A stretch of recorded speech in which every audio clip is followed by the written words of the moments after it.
All right. It is Tuesday, December 30th, 2025. This is our pre-New Year's Eve, our New Year's Eve gathering this year. And, other years since we've been doing this, since, March of 2020, sorry, blah, blah. Um, we have landed on, significant days. And I think, if it landed on New Year's Day or New Year's Eve or Christmas or something, we would just show up. I would show up. If you guys did, that's up to you.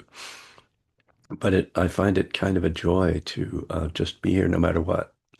Um, so far, maybe if the power weren't on, I wouldn't be able to, like, I guess I'd try to use my phone. But it's a point of pride, I'll say, which for which I have to mention, like next, uh, one of my other points of pride is trying to show up on the second Tuesday at the Berkeley Buddhist Monastery. And next month, we are exchanging our house with someone in New York. And I actually made arrangements so that I could still be in Berkeley for that day. It won't always be this way, but it is right now. So we're going to start, as usual, with the period of meditation, after which a Dharma topic will hopefully emerge. So let us settle into whatever is a comfortable and supportive posture for your own practice.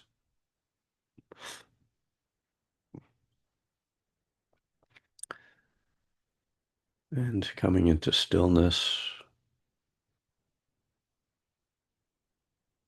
you can close your eyes or just lower your gaze.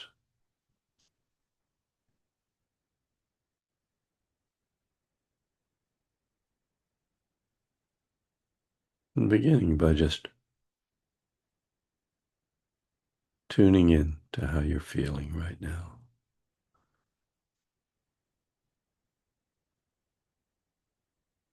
And the word feeling, of course, can refer to different things. It could be just how your body feels, the sensations, but it's also our mood, our general mind state. You know, you choose what do you want to pay attention to. Maybe touching into each of these. It's very helpful to bring awareness to the body, to just feel the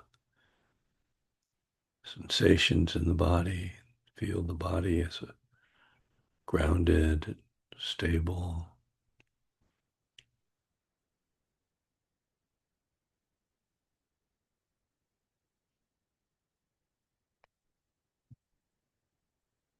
And our mood or our mental state, though, is also something that winds up determining a lot of our thoughts, a lot of what emerges as we meditate.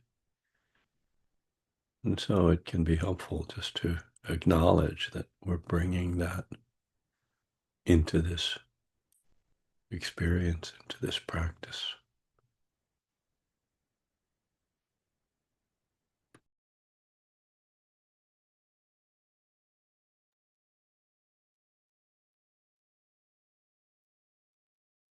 And once you've kind of surveyed these feelings for yourself, to start to focus on the breath as a concentration object, as a kind of place to ground the attention.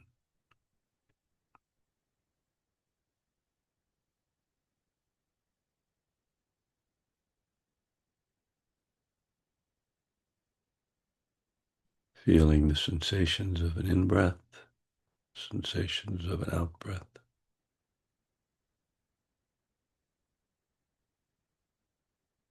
So that gives us a way of bringing awareness to the sensations that are quite subtle. The distinction between the in-breath and the out-breath highlights the sensations for us.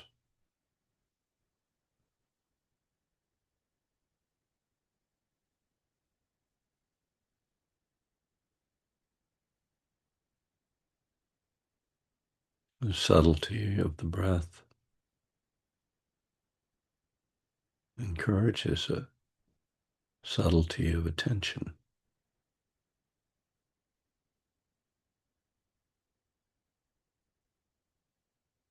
We have to look closely.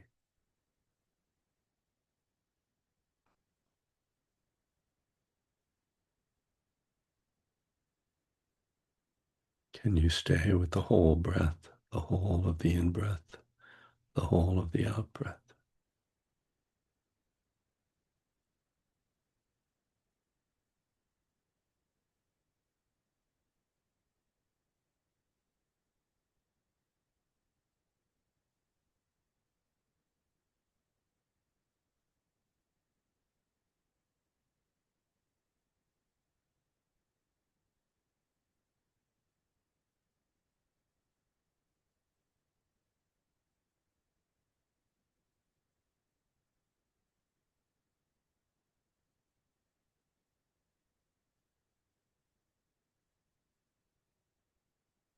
What interrupts that attention?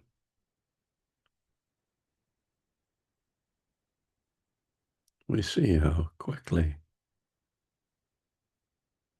the mind wanders, the mind jumps into the stream of thinking.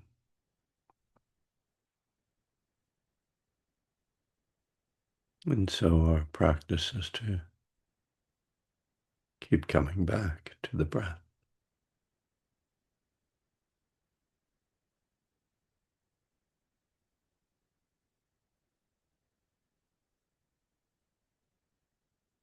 The Buddha calls this training the mind.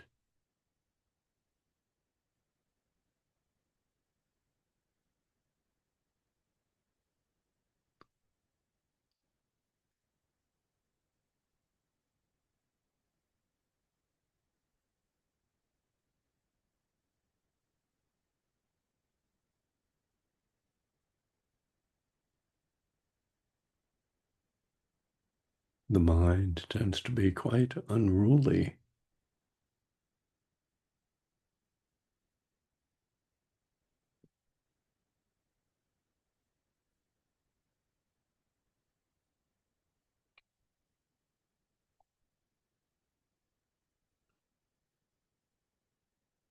We're trying to train it so that we can point the attention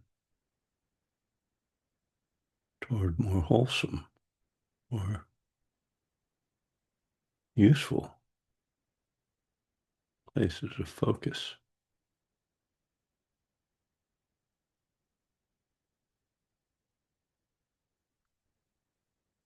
But before we accomplish that, we'll get to see the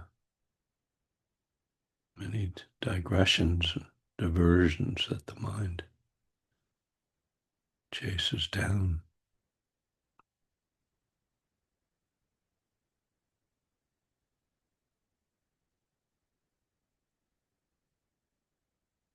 Observing these thought patterns can also be quite revealing.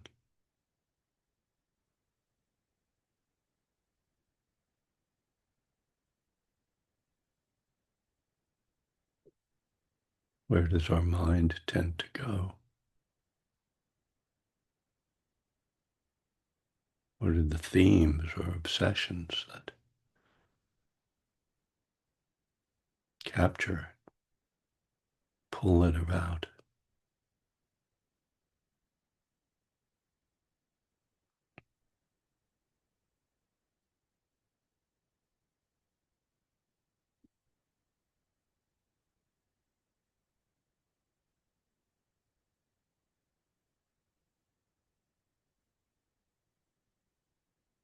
And in seeing these unwholesome habits of mind, how do we handle them? How do we react? Does judgment arise? Self-criticism?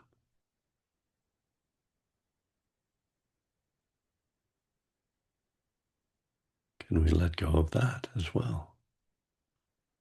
Bring kindness, acceptance to this mind, which is so difficult, so challenging to be with.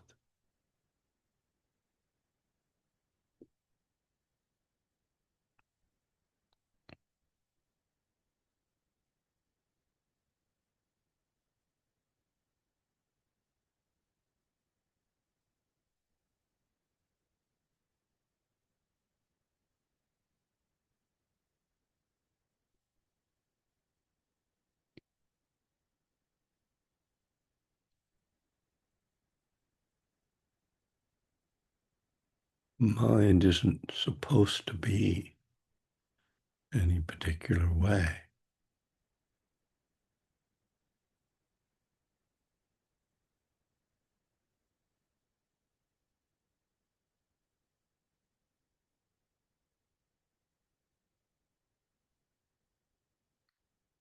The Buddha tells us that the underlying impulses of mind are driven by greed, hatred, delusion.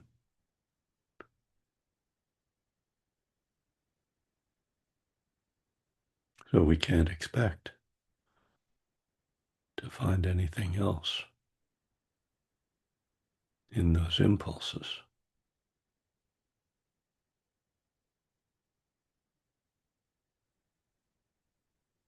We can only work with what is.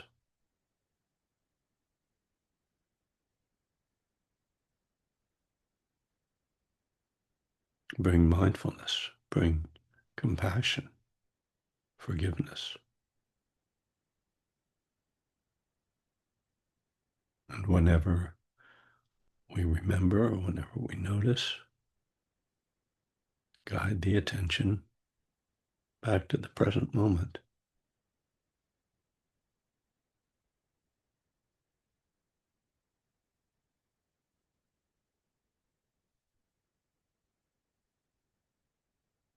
This takes great patience,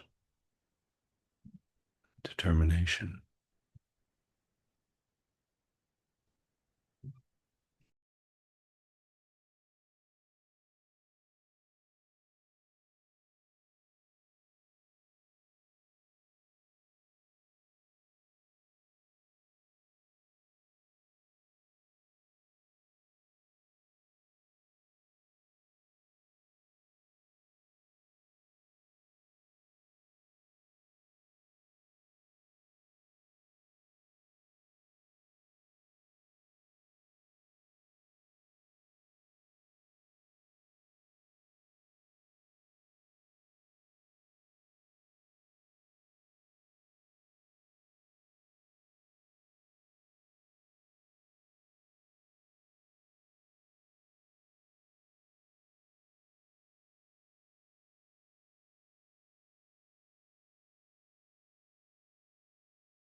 All right. Very good. Good morning again. Just for those who might not be familiar with the approach I take to these guided meditations, my general philosophy is talk for a while and then stop, rather than kind of stretching it out through the whole sitting.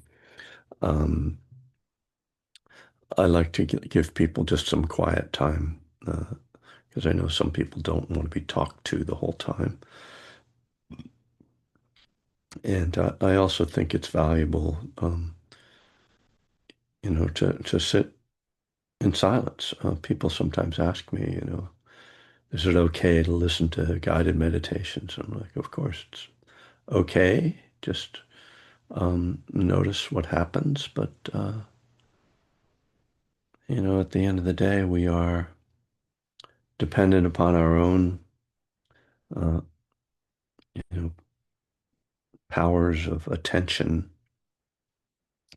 And it's good to become, depend or independent in that regard, I think. Um, I, I kind of came up for me that it might be helpful to talk about concentration today. Not particularly seasonally related, you know, uh, but but a topic that comes up a lot and is often the underlying question in people's questions about meditation, particularly when they're asking like, how do I stop thinking so much? And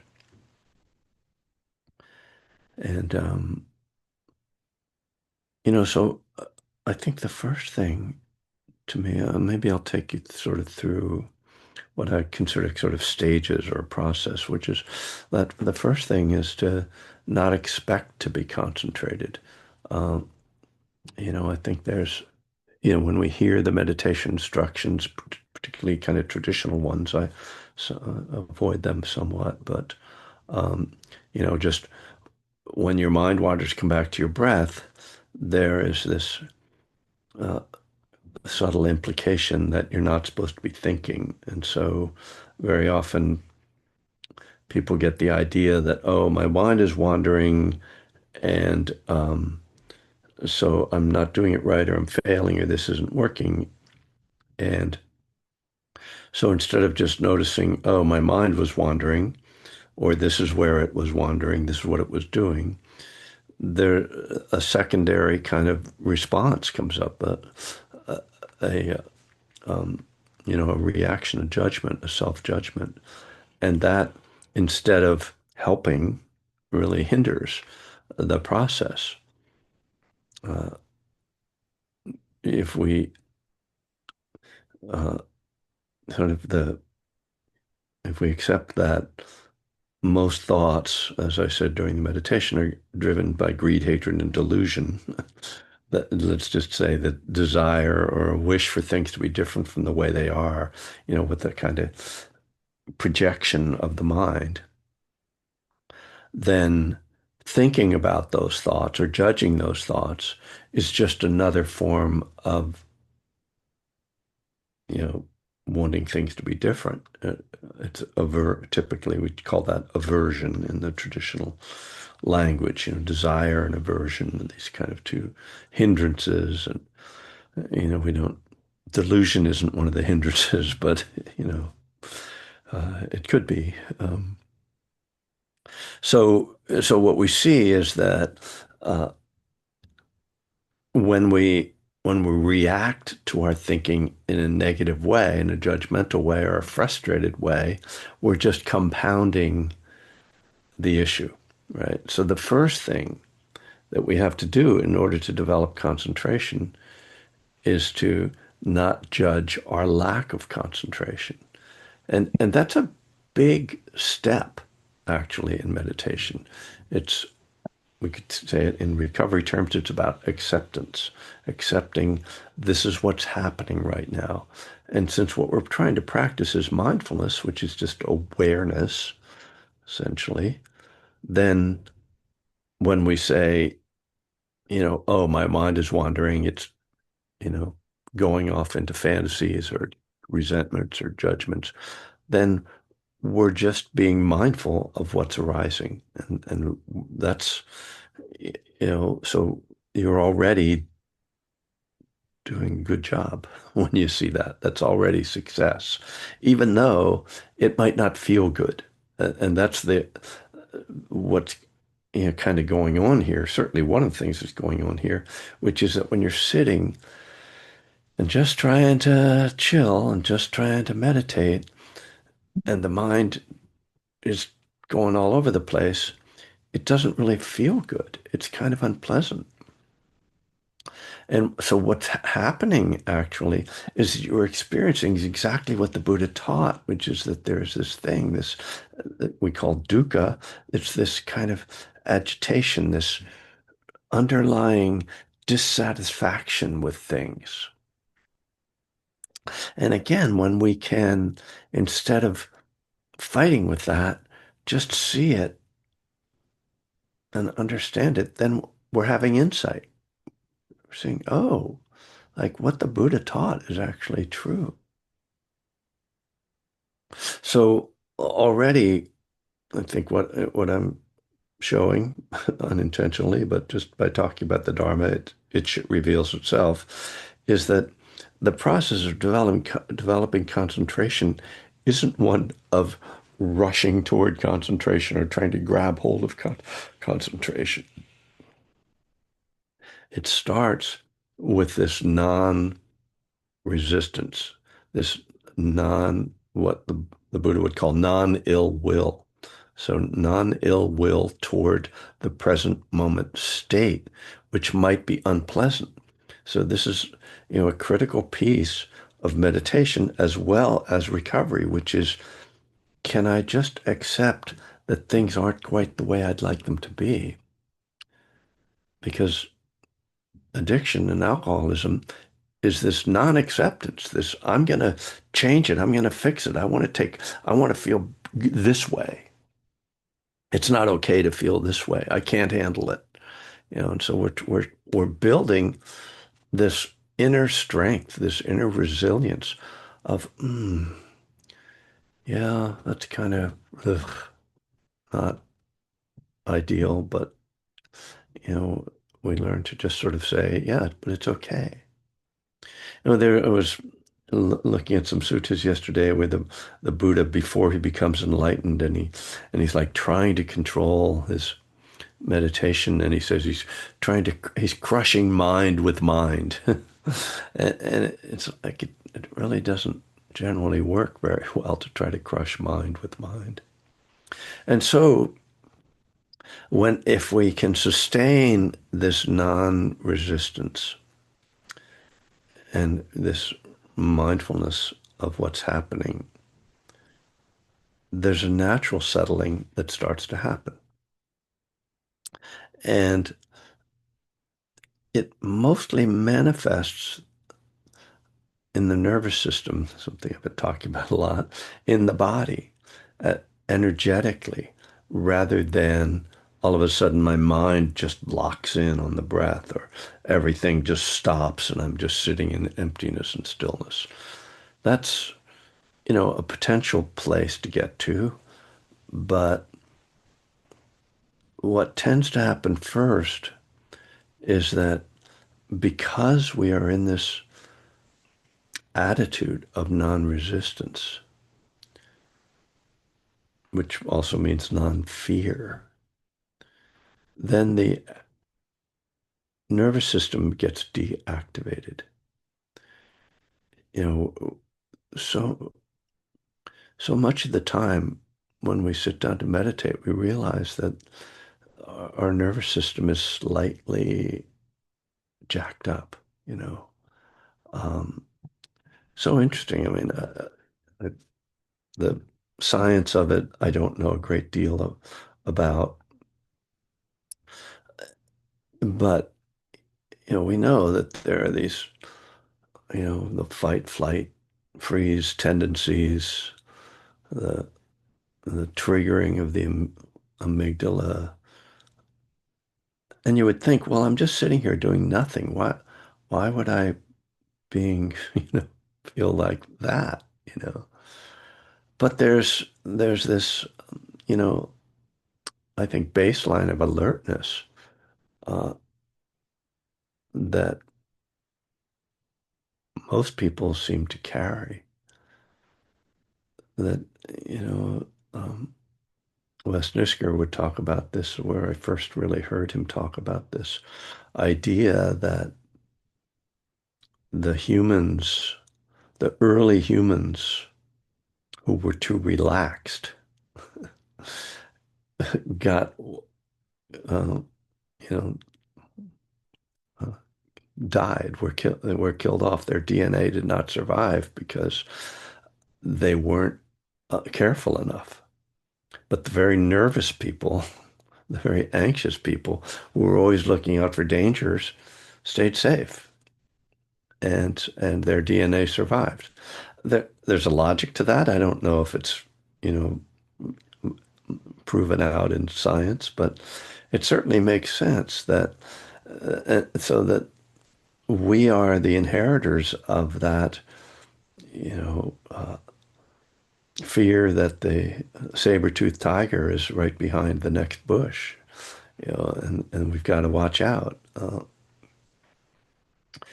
And so even when we're sitting here, in these what we consider to be safe places, there's a part of us that's on alert, that's watching out. And as we sit still, after a while, you eventually can get kind of tuned into that and feel that like this core like anxiety. I hope I'm not just talking about myself. I don't think I am. And that to a large degree that can get deactivated just through this process of non-reactivity and continuing to come back, training the mind to come back to the present moment, to the just experiences that are actually happening rather than the ones that are in the mind that we're projecting. What's actually happening is I'm sitting here and I'm doing nothing and I'm trying to turn my attention to my breath. And then I connect with my breath and then I'm just breathing. I'm just aware of that. And so this is how what we call concentration develops. Now, you may already be able to see that the word concentration doesn't quite capture what I'm describing. Concentration in the English language, as I understand it, suggests a one-pointedness, just being focused on one thing and blocking out everything else. And when we talk about sitting and just having the nervous system be deactivated, but the mind is still kind of plodding along and generating thoughts, that doesn't, and we're feeling the breath, but we're not just just feeling the breath. We're not, uh, zeroed in on the precise sensations of in breath, out breath. It doesn't sound like concentration. So, we have the term samadhi, which, you know, can, I kind of, sometimes I prefer to use a Pali term or Sanskrit term so that we can define it for ourselves rather than be sort of influenced by our conditioned understanding of an English term. Nonetheless, if I'm talking about this process, as the nervous system becomes deactivated, it becomes easier then to actually stay with the breath, to actually, now, because there's less busyness there isn't the fogginess of mind, there isn't the edginess of it. And now we continue, then, if we are trying to develop concentration, we continue to go, okay, let me see if I can how the breath is now. And here we can start to apply some of the forms of right effort that allow this to deepen. And so the what we try to do with the breath as a concentration object now is to start to feel it in more detail, not just aware of it in breath and out breath, but to start to feel the beginning of the in-breath and feel the whole flow of the in-breath. Notice the moment of turning around to the out-breath, the beginning of the out-breath, the whole flow of the out-breath, the end of the out-breath. And we start to see, oh, the breath is many things. It's got all these different elements. And if I'm able to stay with it, if the mind has become stabilized enough, then I start to experience much more with the breath. Now, hand in hand, as we do this, this naturally means that there's more concentration, more clarity, more stillness. So that in a way, we can say the concentration is the side effect or you know, the, it's not that we're trying to concentrate as much as we're just following these instructions and letting them unfold, letting the results unfold. Now, I think it's useful to point out that, well, let me just go back a little bit and say that as this starts to happen, as we start to get more quiet,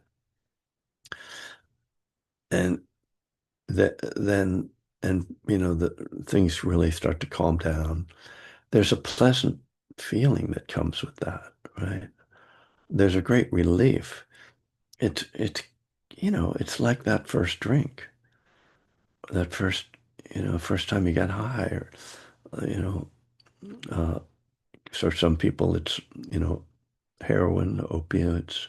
Other people it's benzos, that just peaceful feeling of the Valium coming on.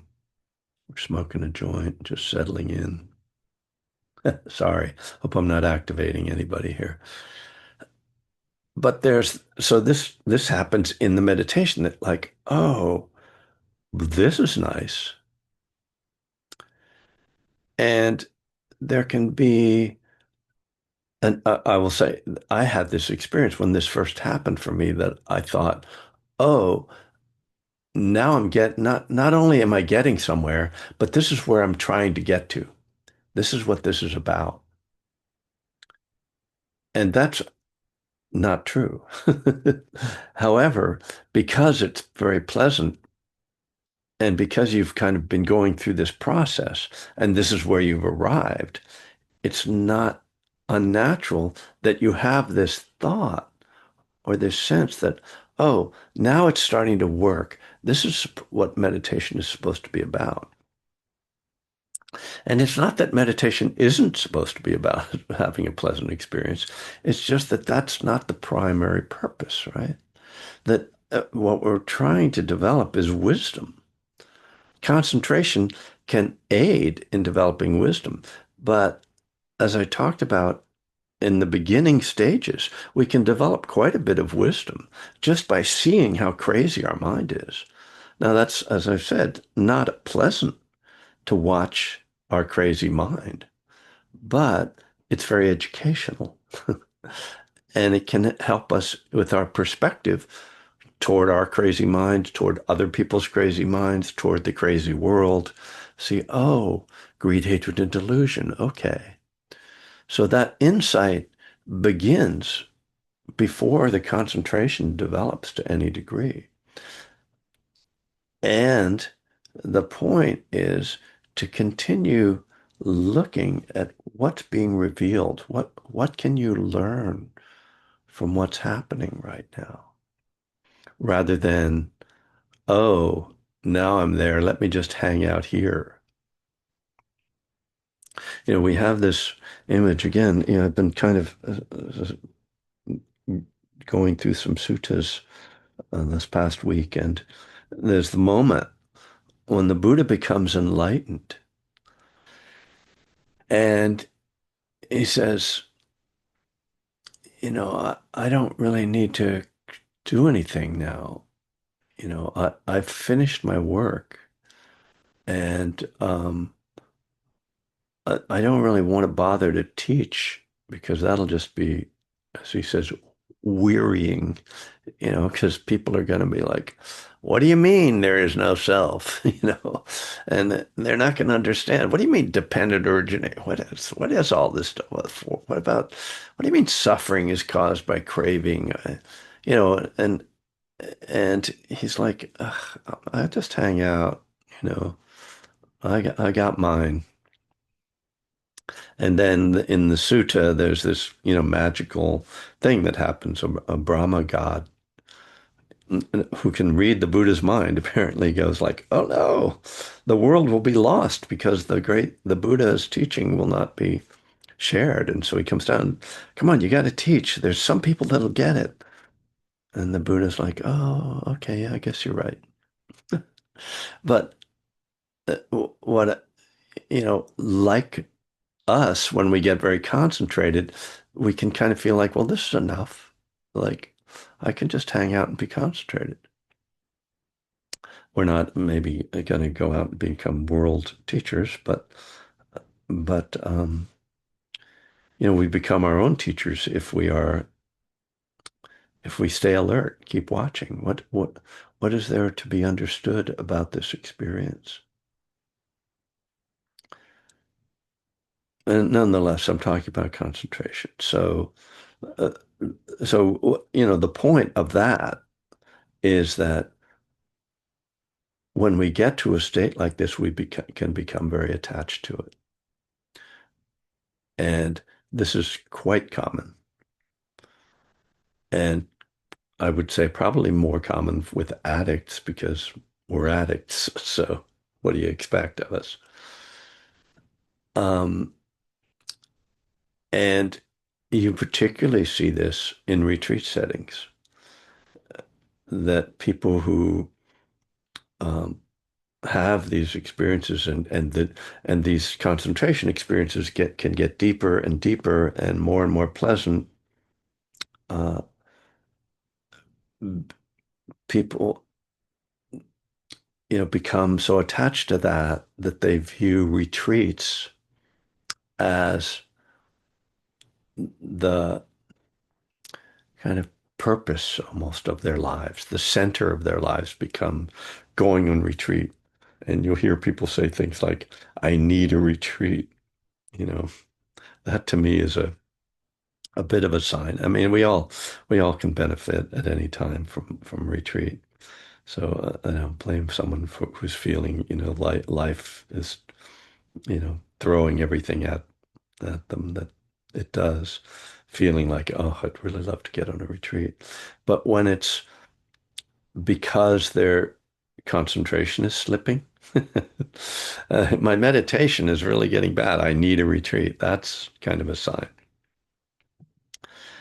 And I mean, I say this particularly because I was on a long retreat. Now it's 2 years ago, and at the end of the retreat, had a meeting, recovery meeting, and several of the people who shared were clearly people who were using retreats as a way to avoid drinking and using. Like when they were off retreat, they were, acting out on their addiction. So their only way of not uh, drinking and using was to sit for, 6 weeks or whatever. Um, yeah. Anyway,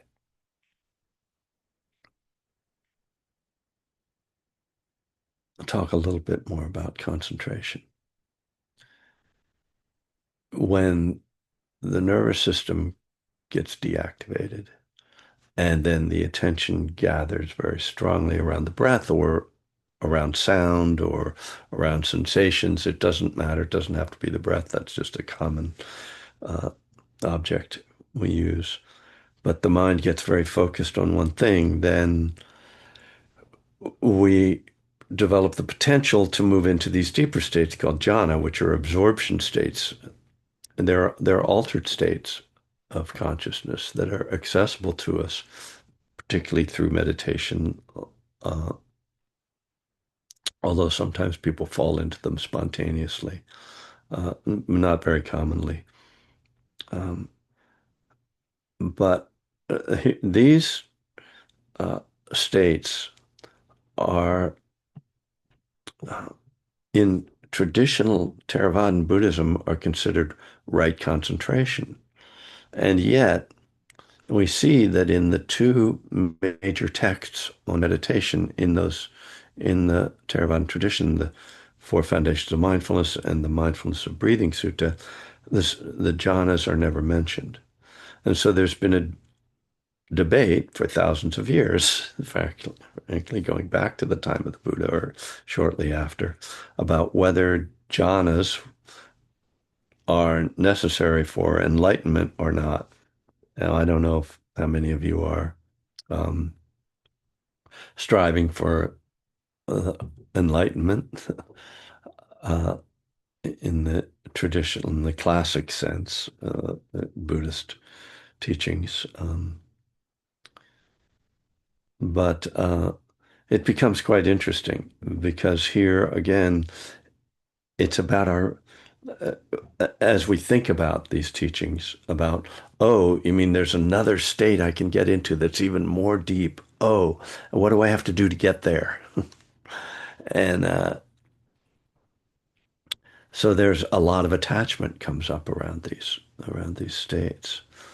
And when they're described as these different, rapture and equanimity and the realms of emptiness and realms of infinite consciousness and things, they just sound very alluring. And again, it's very easy to, if we do get access to these states, to think, oh, now I've got this. So, it's almost like your meditation resume. Oh, well, what jhana have you gotten to? I mean, literally, I've had conversations like this with people. I'm like, "Ugh, what are we doing here?" And once again, it's like you're just not quite aiming in the right direction. Like, yes, if you can develop that and cultivate it, great. What are you doing with it? And the problem with jhanas, particularly for lay people who only have limited amount of time to practice, is that it takes so much time and effort to develop the jhana that there's very little time left to just be mindful or just or cultivate insight. So there's tendency, oh, like, okay, I went on a 1 month retreat, and for the first 27 days, I worked at developing the third jhana. And then at the end, I noticed that there was a lot of grasping, and and I was really pissed off at this person who was breathing next to me. But because I was so concentrated, I didn't notice it until I stopped focusing on the jhana. The very common things that we block everything out, but the mind is still doing stuff. And because we're not allowing ourselves to pay attention to it, because we're kind of crushing mind with mind, we're missing this bigger picture. This is why I really encourage open awareness. Trying to, yes, you have a general focal point, whether it's breath or body or energies, feelings. But then there's like you're catching the stuff that's showing up. You're seeing, oh, look, I'm drifting. And oh, like, I mean, literally, this has happened to me when I was working on concentration that I didn't realize until the end of like a 2 week retreat that I was pissed off the whole time at somebody on the retreat because I was blocking it out. And so this is the risk of concentration. Yes, it allows a deep peace and potentially opens for insight. But in those states, it's very difficult to have insight. So you have to, it's kind of like you dive in, you go down deep, and then you come back gradually, just, okay, Now I'm still settled, but now I'm alert. Now I'm watching. Now I'm seeing things. And that's a very delicate dance. And as I say, it takes quite a bit of time. And, probably more efficient for a monastic who's going on 3 month retreats every year than it is for a lay person.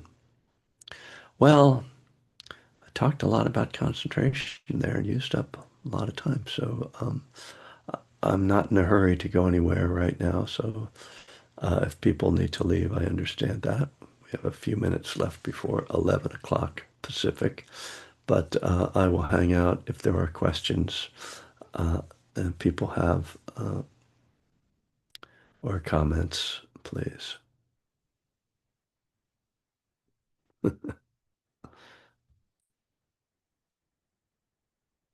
I will say before, it seems like an appropriate moment to mention this that I'm just looking at the chat and how, very kindly Monica puts in information and just that I know there's a bunch of you that regularly give me Donna, and it's very kind and very sweet, and it's appreciated. I don't talk about it a lot, but I notice it because it's like, oh, you got a Venmo or you got a Zelly or whatever it's called, Zelle. I call it Zelly, but anyway, and sometimes people send me checks. They get my address, and so it's very sweet and helpful, and not insignificant to me that that this builds up. So thank you all for that ongoing support. Um, and there is no expectation here, no demand. Monica, I see you have your little hand up. Right, and I was trying to find it because I heard this podcast with Dan Harris. Uh-huh. Oh, and her name is, let me look her up again. I couldn't find the podcast, but her name is Amisha Jha, Dr. Amisha Jha, Hmm. and she studies human attention span somehow. Oh God. And so it's only 7 seconds. Uh-huh. So there is science backing this up from and again, I just like Wes would have said, but Yeah. that if you didn't pay attention frequently, you could be eaten by the saber-toothed tiger. So it kind of goes back. They do reference it going back to ancient times. So Yeah. so that does explain. So if you can concentrate for 7 seconds and then you have to think about something, now you know. There's science. So Yeah. there's your science for today. Yeah. Thank you. Thank you. Yeah. The New York Times has abandoned science because, Oh. anyway. Gee, usually when I talk about concentration, a lot of people want to say something. Anne Peruzzi, perfect. Hello. I'll be honest. So when you said that, topic is concentration, a little piece of me went, oh, it's funny. It's funny. I mean, just a very subtle, you know what I mean? You Like, know, I don't want to think about this. I don't want to hear well, about this. well, not that I don't want to hear about it because I always hear something wonderful, but um,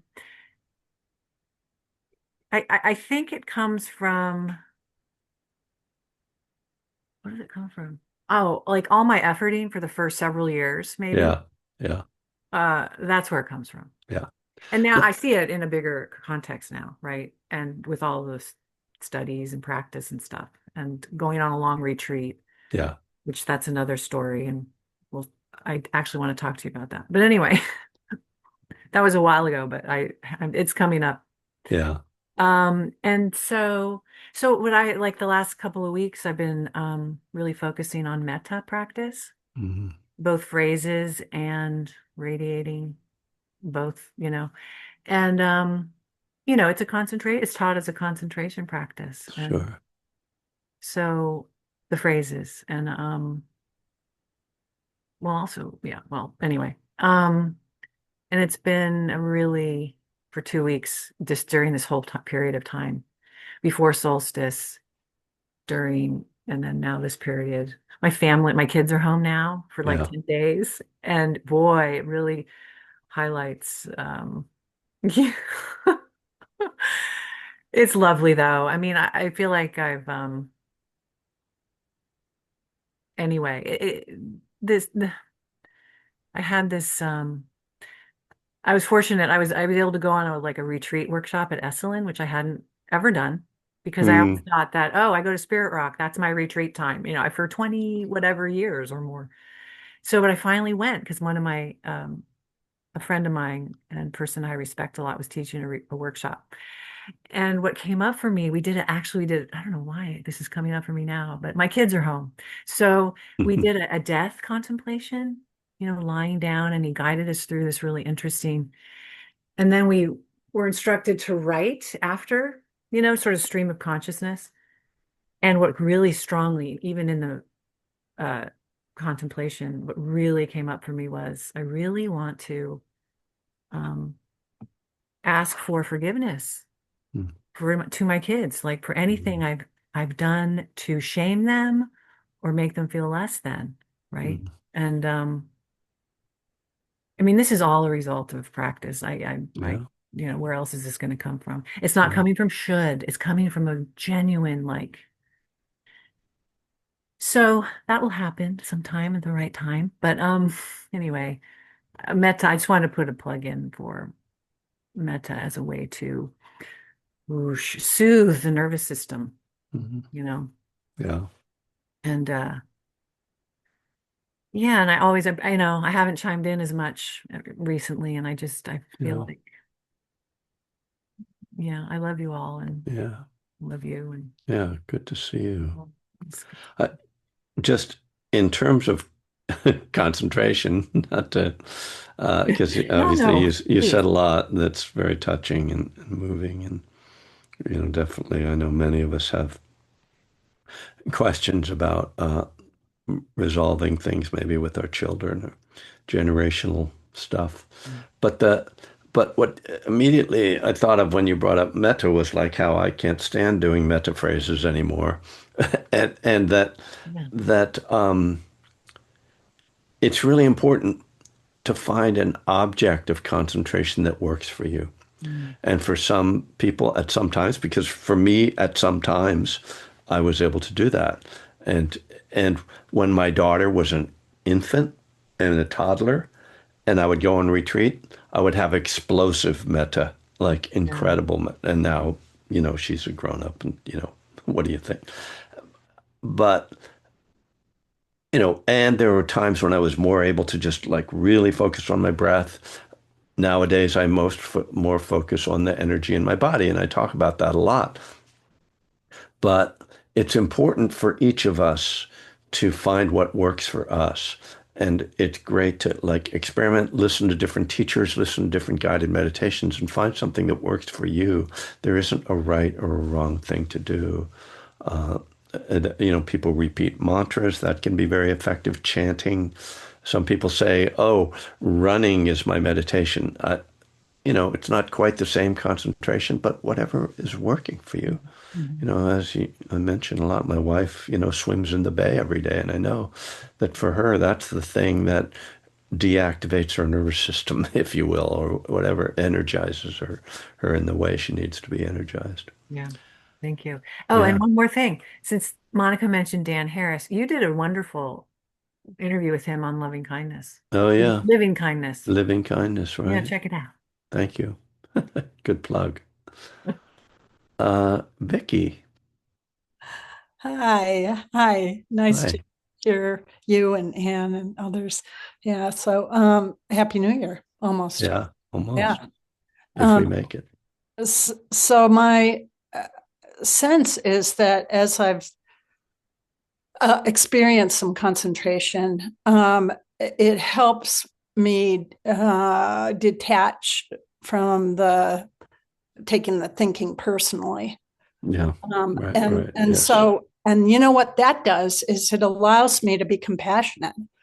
I mean, so Hmm. when I'm sitting with That's right. somebody who's shaken and baking, who are about to drink or about to use, and they're like totally activated, Hmm. I can remember Yeah.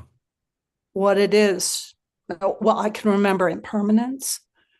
I can remember that dukkha is just, dukkha happens. Hmm. It's not a big deal, right? It happened. It arises and passes, and I can be with people in a more concentrated way when, when I'm practicing this, allowing the thing to pass, right? I Yeah. mean, you're letting go. So all of this seems like it's very much tied into my experience of concentration, and really looking to see that what is impermanence? How does it feel? It's yeah, it's great. Yeah, that's very helpful. And I think, again, yes, we're hearing how the word concentration has to be understood in a very different from the ordinary way, and through and discover what it means. Like when you mentioned about, uh, it was the first thing you said, which is naturally like that's the thing I remember, right? About self, that that's right. When the mind starts to quiet down, what's quieting down? The generation of I, me, and mine. That's what thoughts are. They're always Mhm. expressions of self. The fewer thoughts there are, the fewer selfing there is. Yeah. And I will add that what I've noticed when I was particularly working with these concentration states was that I could then, and I still notice it, but I can then apply right effort very strongly with tremendous determination because there isn't selfing behind it. Mm. It's you have right intention and you have right effort. Right intention implies not that you aren't generating self. And then right effort is like abandoning the unwholesome, cultivating the wholesome. And that's very hard to do when there's a lot of selfing happening, when there's a lot of thinking going on. What the effort tends to be striving. Right. And so this is why, like, the beginning of practice is so much about non-effort, non-striving, so that we can, you know, create that state of not selfing that then allows us to continue going deeper. And so that then we create a positive feedback loop rather than the usual negative feedback loop. So it's very interesting because these things, and we're talking about these effects, are not ones that we necessarily think of as concentration or what concentration is for. There, but that's really what the value of concentration is, probably mostly because it stops the generation of selfing. Mm. Yeah. Relieve me of the bondage of self. There you go. Mhm. Jeez. Boom. Boom. Yeah, we still have a couple of friends here who'd like to speak, which is great. The the bio break will be calling soon, but I think we can certainly get through our two friends, Steve and Tanya. So, Steve, go ahead. Yeah, the bio break. I'll be real quick here. I can relate. I've been studying the work of Dr. Joe Dispenza now for almost 8 months to a year, and then studying Dr. Bruce Lipton's work and the science behind the meditation. And when you brought up the topic of concentration, I have to say that I've been at these deep meditations for such a long time now that I go back even before I even knew what the hell I was doing, and learn and starting to understand all these things that I'm learning through concentration, concentrating on the energy centers. And I'm finding that even with my frustration with my food addiction, that when something happens now that I know is not good for me, through the concentration, there's just these little things that are happening. Say, no, wait a minute, you shouldn't be doing this. It's kind of a Mm, strange thing, but I actually have a real deep understanding now of not self. I can remember going on retreats and asking you guys, what does that mean? What's not self? I really have to say that I understand that now. I Mm, really do. And I attribute that to the ability to concentrate now in my 2 hour meditations. And I'm this is my life now. My yeah, meditation practice is my life. I just love it. I can't go, there's no way I can go a day without doing my meditation. So I thank you for that and that guidance that you've been giving us. beautiful. Thanks, Steve. And Tanya. Before I go, I just wanted to put in a plug for your book, Recovering Joy. Oh, I am reading it with one of my AA sponsees, and we're mm, really getting a lot out of it. So just wanted to put in a plug there. thank you. It seems to be having a revival. The local recovery Dharma, is that what it's called? Wow, my brain. Their meeting is reading it, and they actually have been buying copies of it through me. So they've bought 100 copies of the book. I'm like, 100 copies. So I That's went down there. It's at 924 Gilman, the famous punk rock club in Berkeley, on Sunday morning. So I went down there and spoke the Sunday before last, and it was a delight.